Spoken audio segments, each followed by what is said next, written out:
En mi caso me voy a ocupar de los desórdenes posteriores a un terremoto muy importante en el Caribe, que es el de Port Royal en Jamaica en 1692, y tengo como objetivo principal realizar un análisis de la documentación propia de las autoridades inglesas de Jamaica para conocer cuáles fueron las principales amenazas al orden público posteriores al terremoto y qué estrategias se siguieron para ponerle solución. Antes de entrar en materia, creo que es conveniente situar geográficamente Port Royal, que se encuentra en el sureste de la isla de Jamaica, en un accidente geográfico conocido como, en la punta de un accidente geográfico conocido como tómbolo, que es una larga barrera arenosa que se llama, ahí viene el nombre, Palisados, no sé cómo se pronuncia en español, sinceramente, ni en inglés, que está formado por sedimentos arrastrados por dos ríos que tenemos al este, que son el río Hope y el río Kane, que la han ido formando mayoritariamente por arena y gravilla, haciendo de este terreno un lugar tremendamente inestable y especialmente susceptible de verse alterado por fenómenos como terremotos de una magnitud importante. Además, Jamaica se encuentra en el extremo inferior de una microplaca, la microplaca de Gonave, que separa las placas del Atlántico Norte de la placa Caribe, haciendo de la isla una zona de enorme actividad sismológica y no se podría considerar un lugar adecuado para la fundación de una ciudad, ni mucho menos. También, a ver si voy a realizar una breve introducción previa a 1692, el momento del terremoto, para comprender la Jamaica y Port Royal de este momento. A la izquierda he incluido varios sellos postales que resumen un poco esta historia, ya que fue descubierta por Cristóbal Colón en 1494 y desde entonces fue una colonia hispana de segundo orden en el Caribe, hasta que en 1655 fue tomada por los ingleses, reconociéndose su posesión en el Tratado de Madrid de 1670. En cuanto a su evolución política, a lo largo del siglo XVII, ya siendo colonia inglesa, se le dotó de una serie de instituciones que reprodujeron exactamente el esquema político de Inglaterra, con un gobernador civil que era, al igual que cumplía el mismo papel que el rey de Inglaterra, también un council integrado por una serie de consejeros elegidos desde Londres, que imitaba el Consejo Privado del Rey de Inglaterra, y una asamblea que imitaba a la Casa de los Comunes, a la Cámara de los Comunes inglesa. En cuanto a la economía, Jamaica inicialmente era un enclave eminentemente comercial, pero a lo largo del siglo XVII se fue virando hacia una economía basada en las plantaciones del azúcar, el café o el tabaco. En cuanto a Port Royal, esta fue fundada por los ingleses, apenas había un muelle en época española y vivió un enorme crecimiento urbano, convirtiéndola en la principal ciudad del Caribe del Caribe inglés para el momento de 1692. De una población de 1.000 personas en 1662, pasó a 4.000 en 1680 y serían unos 7.500 los que habitaban la ciudad en 1692, siendo la población blanca unos 4.000 o 5.000 personas y unos 2.000 esclavos de origen africano.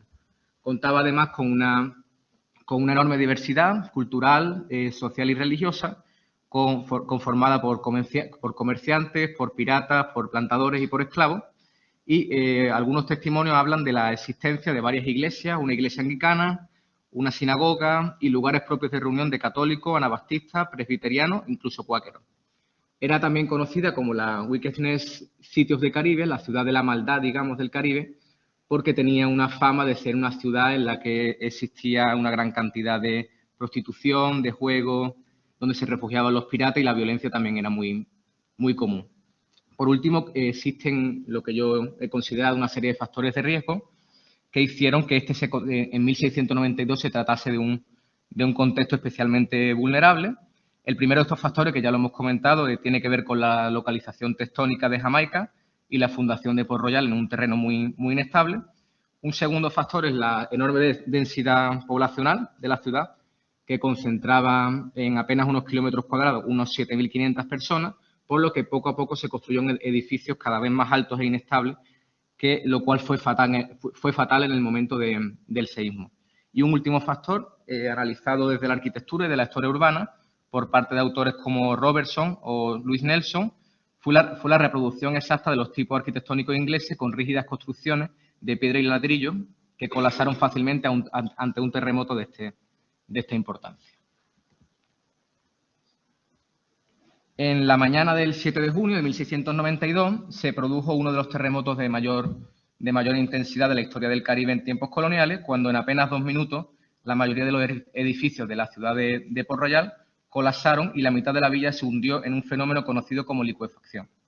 Los efectos en la ciudad de Port Royal fueron completamente devastadores, recogiéndose en los testimonios escenas de personas aplastadas, ahogadas, tragadas por la tierra, quemadas por el fuego o simplemente corriendo despavoridas sin rumbo por la ciudad. La mayoría de fuentes calculan en torno a 1.500 o 2.000 personas las que murieron en este acontecimiento, y la destrucción material supuso la destrucción de más de la mitad de los edificios de la ciudad. Sin embargo, podría pensarse que estas condiciones se podrían reproducir en otras zonas de la isla, pero no llegaron a 15 los fallecidos en la ciudad de Spanish Town o Santiago de la Vega en tiempos de la colonia española, que era la otra gran ciudad de Jamaica, que está situada apenas a 30 kilómetros de Port Royal. Otro tema que me ha parecido importante destacar es el hecho de que los terremotos fueran muy comunes en Jamaica, y es un tema a tener en cuenta porque, desde mi punto de vista, esto pudo causar una mayor cifra de muertos, ya que, por ejemplo, en esta relación que tenemos a la derecha, se cita, en la que tenemos un testimonio de un reverendo conocido como Heath, que cuenta que en el momento en el que se produjo este seísmo, se encontraba reunido en una taberna y que su compañero, que ya llevaba muchos años viviendo en Jamaica, le comentó que estuviese tranquilo, que se quedase sentado, que iba a pasar pronto. Su compañero murió en el acto. Otros testimonios también indican que los jamaicanos de algunos viajeros esperaban una media de 2 o 3 terremotos de menor calado cada año.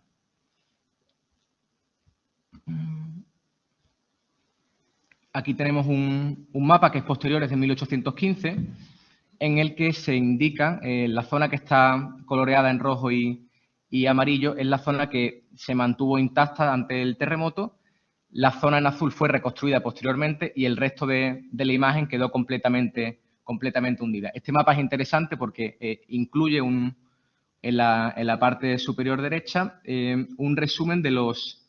desastres posteriores al terremoto, ya que hay una serie de desastres que comentaremos posteriormente que acabarán por destruir completamente la ciudad. Inmediatamente después de este desastre, la ciudad queda sumida en el caos, y en el análisis de la documentación oficial, que estaba conformada por las cartas del gobernador, las minutas del council y los diarios de reuniones de la asamblea, hemos podido identificar 4 tipos de desórdenes que se identifican directamente como caos, desorden o con otra serie de palabras similares, que son el desorden inmediato, el peligro francés, la rebelión esclava o las enfermedades. El primero de estos desórdenes fue el de los días venideros y los meses posteriores al terremoto, que incluye todas estas escenas de violencia, de venganza, de robo, de asesinato, que se produjeron inmediatamente después al suceso. Sin embargo, este tipo de sucesos no se nombran en la documentación oficial apenas, y tenemos que recurrir a las relaciones que sí que entran más en detalle en cuanto a estas escenas más violentas. Las medidas de control más inmediatas para contener la situación fueron la declaración de la ley marcial durante 7 meses, el llamamiento a una milicia que había quedado reducida en Port Royal de 1.000 a unos 300 individuos, y el socorro inmediato de los supervivientes. Una carta del 20 de junio de 1692, enviada por el presidente del Consejo directamente al rey en Inglaterra, dice textualmente que en medio de esta confusión nos hemos ocupado de restaurar las cosas. Hemos decidido reunirnos cada día para proteger la propiedad, prevenir el robo, resolver disputas, prevenir otras disputas que surgen demasiado a menudo, recoger los cadáveres flotantes, cuidar a los enfermos y apoyar a los necesitados. Inmediatamente también se inició la reconstrucción de la ciudad, pidiéndose fondos a Londres para sufragar sobre todo lo que tenía que ver con el sistema defensivo. Sin embargo, la medida estrella del desorden inmediato, digamos, fue en la reunión del 28 de junio de 1692 del Council, cuando se decidió la fundación de una nueva ciudad, dentro de la bahía que se conocería como Kingston.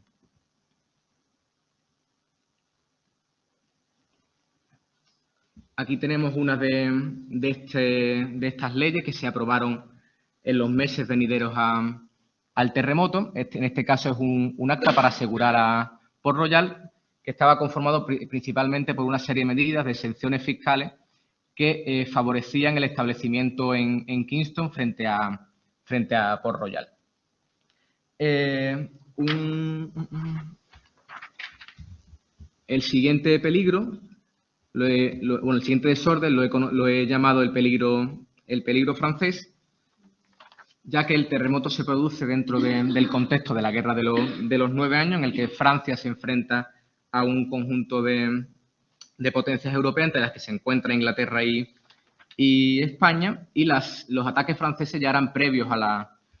al terremoto, pero en una escala muy pequeña. La primera de las reuniones, justo después del terremoto, el 14 de junio, toda la reunión se basó en promulgar una serie de medidas para asegurar la ciudad de Port Royal, llamar a la milicia o reconstruir las fortificaciones que se podía en el momento, mientras que en una carta del 20 de junio enviada a Londres se pedía ayuda al rey, indicándose medidas que podían ser muy llamativas, como la promesa a los esclavos de que se les liberaría si traían la cabeza de un francés. Sin embargo, el ataque francés no llegó hasta dos años después, cuando 22 barcos se posicionaron frente a Port Royal, a una Port Royal todavía desabastecida y desguarnecida, pero sin embargo no decidieron atacar, sino que decidieron desembarcar por el norte e ir arrasando las plantaciones hasta que fueron derrotados por un contingente inglés, así como la epidemia que se estaba produciendo en la isla. Un tercer desafío al orden era el problema de la rebelión esclava, o también de los marún o los cimarrones en español, que era otro problema ya de largo recorrido que se había hecho evidente en 1655, cuando en la guerra entre España e Inglaterra una gran cantidad de esclavos huyeron hacia las montañas y fundaron una serie de poblados que fueron creciendo durante la segunda mitad del siglo XVII. Sin embargo, no fueron un problema importante, al menos hasta finales del siglo. Habría que preguntarse si este miedo que se recoge en la documentación era razonable, y cabe decir que completamente, ya que a la altura de 1692 el 65% de la población de Jamaica eran negros esclavos y ya se habían producido otras rebeliones, por ejemplo, en la colonia inglesa de Barbados. Las principales medidas para solventar este problema fue la promulgación de una ley que sancionaba la caza directa de esclavos, que fue la orden del coronel Peter Beckford del 22 de febrero de 1693, que ofrecía 4 libras para todo aquel que trajese a un esclavo vivo y 2 libras para aquel que trajese la cabeza de algún esclavo, lógicamente muerto. También se aplicó la ley marcial en momentos concretos, y la milicia trató de evitar estas huidas. No se ve, pero el final incluyó una serie de cifras, ya que en lo que fueron los meses posteriores a Port Royal no hubo una gran cantidad de huidas, sino que el grueso de estas huidas se produjeron en la invasión francesa, cuando en una carta de agosto de 1694 el gobernador Beeston cifraba en 1.700 los esclavos huidos durante el ataque francés. La última de las fuentes de desorden es la enfermedad o las epidemias que asolaron Port Royal y la isla en los meses y los 2 años posteriores al terremoto, tratándose de las epidemias típicas del Caribe, como la fiebre amarilla o la malaria. No son fáciles de identificar, y se calcula que tuvieron un efecto que acabaron con la vida de unas 2.000 personas, siendo los efectos incluso mayores en Kingston, que a la altura de 1692-1693 apenas era un poblado de refugiados que se vio enormemente afectado, mucho más que Port Royal. El principal efecto respecto al orden es que estas epidemias causaron una enorme mortalidad blanca, y los hombres blancos eran aquellos que en edad adulta integraban la milicia, por lo que el fallecimiento de un elevado número de blancos en edad adulta provocaba un mayor desorden. Las autoridades pues trataron de prevenir estas epidemias, asegurando el suministro de alimentos, de agua y de medicamentos y, sobre todo, pidiendo en innumerables ocasiones, como puede verse en la documentación, la llegada de ayuda desde Inglaterra, que sabemos que apenas llegó. Uno de los ejemplos tenemos aquí a la derecha, cuando la Asamblea envió directamente a Peter Beckford hacia Londres para pedir la ayuda del rey. Más allá de estos 4 desórdenes, también hay que hablar un poco sobre la evolución que tuvo Port Royal en los años, en las 3 décadas posteriores al terremoto de 1692, ya que la historia de Port Royal está íntimamente ligada a una serie de desastres más allá de este terremoto. En los años venideros a este terremoto se procuró tanto la reconstrucción de Port Royal como la construcción de Kingston, de la nueva ciudad dentro de la bahía, llegando incluso ambas a rivalizar por ser la ciudad más importante de la isla. Sin embargo, una serie de desastres propiciarían, unido esto a otros factores, que fuera Kingston la que se impusiese a Port Royal. En 1703, el fuego arrasó una ciudad cuyos habitantes habían construido la mayoría de sus casas en madera, y en 1712 y 1722, 2 huracanes volvieron a destrozar lo poco que quedaba de la villa, siendo los efectos mucho menores en Kingston. Ante esta situación y el completo desastre de 1722, que fue un desastre del nivel de 1692, aunque con muchos menos fallecidos, en cuanto a destrucción material me refiero, desde Londres se propició que la ciudad se abandonase con una ley y se ordenó que el enclave se reestructurase como una base militar que defendiese la bahía y la ciudad de Kingston.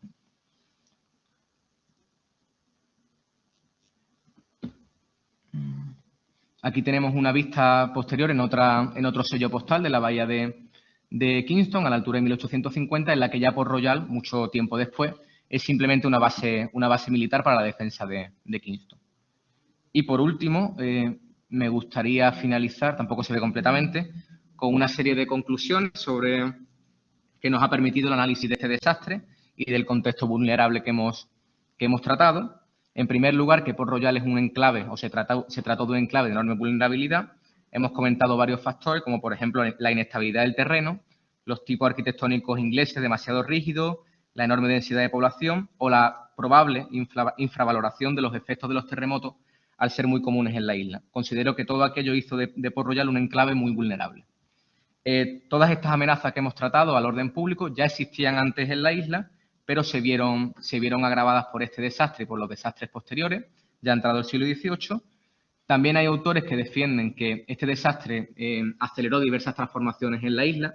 principalmente económicas, como por ejemplo Trevor Burnard o Richard Dunn, que creen que este terremoto favoreció la orientación de la isla hacia la economía de plantación, ya que ante la grave crisis económica, los pequeños plantadores se vieron obligados a vender sus tierras a latifundistas que decidieron emplearlas en grandes plantaciones de azúcar, tabaco o café. Otro hecho importante es el descenso demográfico de 1690, provocado principalmente por los desastres y la epidemia, aunque también por la huida de gran cantidad de pobladores hacia otras colonias inglesas. También el hecho de que Port Royal tiene una historia muy ligada a estos desastres, no solo el terremoto, sino las epidemias, el fuego y los huracanes de 1712 y 22, y una consecuencia directa, que fue la fundación de Kingston, que terminaría por imponerse ante Port Royal como la ciudad más pujante y más importante del Caribe inglés ya a la altura de 1692, siendo una ciudad mucho más ordenada, salubre y controlable frente a la caótica y pirática Port Royal. Y nada, dejo aquí una vista un poco más bonita de la bahía de Port Royal y eso es todo.